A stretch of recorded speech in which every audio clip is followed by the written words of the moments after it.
Le processus de production du plastique est si simple, peu cher et pratique qu'il a en effet révolutionné notre vie de tous les jours. Oui, mes céréales ne deviennent pas molles ni humides parce qu'elles sont dans un emballage en plastique.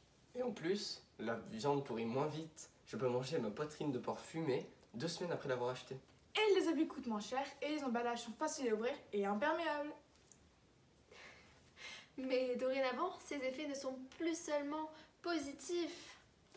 Avec le réchauffement climatique et le taux de pollution plastique dans les océans et sur Terre qui monte rapidement, c'est un problème que l'on ne peut plus ignorer. Tant d'animaux marins meurent par notre faute. C'est triste, mais c'est la vérité. Heureusement, on peut tous faire quelque chose de notre côté pour aider. Mais la véritable question est-ce qu'on le fait vraiment?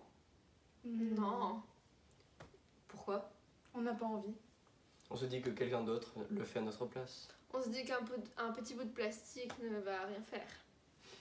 On se dit que même si on arrête d'acheter du plastique, il en aura toujours sur le marché, donc on vaut mieux de l'acheter, non? Comment est-ce qu'on attaque ce problème à ses racines? Il faut changer de mentalité. Il faut prendre action. Donc, on pourrait proposer quelques bons gestes à prendre pour limiter notre consommation de plastique dans notre vie de tous les jours. On pourrait bannir de notre ville les objets en plastique à usage unique, comme les pailles, les couverts et les cotons-tiges. Et aussi éviter d'acheter des produits suremballés.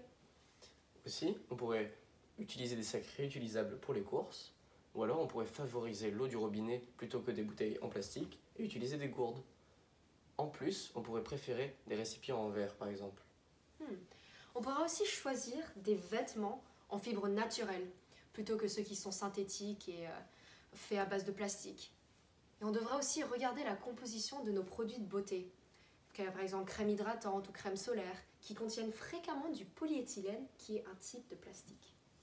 On pourrait aussi acheter des produits réutilisables à vie ou sans plastique, ou encore recycler tous ces déchets possibles en plastique. Et enfin, favoriser les petits marchés qui, eux, vendent souvent leurs aliments sans plastique plutôt que les grands magasins. Mais, et si on poussait tous ces bons gestes à l'extrême, essayer de vivre sans aucun plastique pendant 4 semaines? T'es folle? Aucun plastique? Donc pas de voiture non plus, par exemple? Et si on poussait tous ces bons gestes à l'extrême? Si on poussait tous ces bons gestes à l'extrême, essayer de vivre sans aucun plastique pendant 4 semaines? T'es folle? Aucun plastique? Donc pas de voiture non plus, par exemple? D'uniforme à l'école? Non, pas ceux-là, ceux-là sont inévitables. C'est vrai, on devrait essayer. Le moins de déchets plastiques pendant 4 semaines. Essayer de remplacer tout le plastique dans notre vie et que l'on jette souvent et surtout qui n'est pas recyclable. Donc la voiture et l'uniforme ne comptent pas. Super, ça marche.